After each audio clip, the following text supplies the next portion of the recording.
So yun, magandang hapon mga ka-e-bike. Yan, may walk-in repair tayo mga ka-e-bike. 4-wheel. Problema na ito mga ka-e-bike, yung bearing, maalog. Oh, binaklas na naman ni Jerwin yung yung bearing. Ito, wasak na.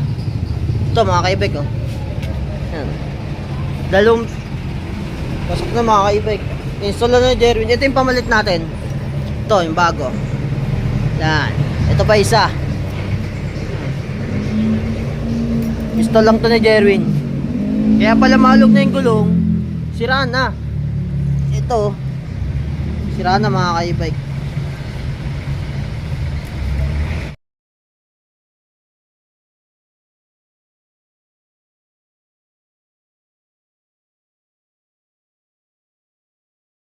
Yun mga ka-e-bike. Na lagay na ni Win yung yung bearing. Ayun. Lagyan na rin niya ng ng grasa, tapos oil seal. Yung dating oil seal pa rin niya mga ka-e-bike. Okay pa naman eh. Bearing lang sira dito. Tapos kabila. Dalawa po kasi yung bearing niyan mga ka-e-bike. Isa sa likod, isa sa harap.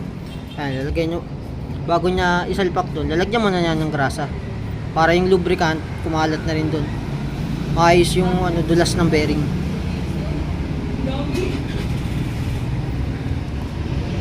Okay na.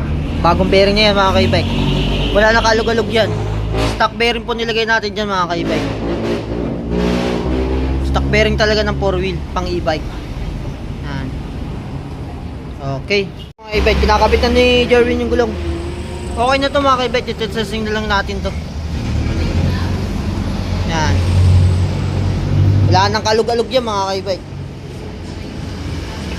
Yan. Salamat po na nagpagawa na ito. Tapos kung gusto niyo po magpagawa sa amin, nasa description box po yung yung details natin. Papa-walking repair man yan o home service.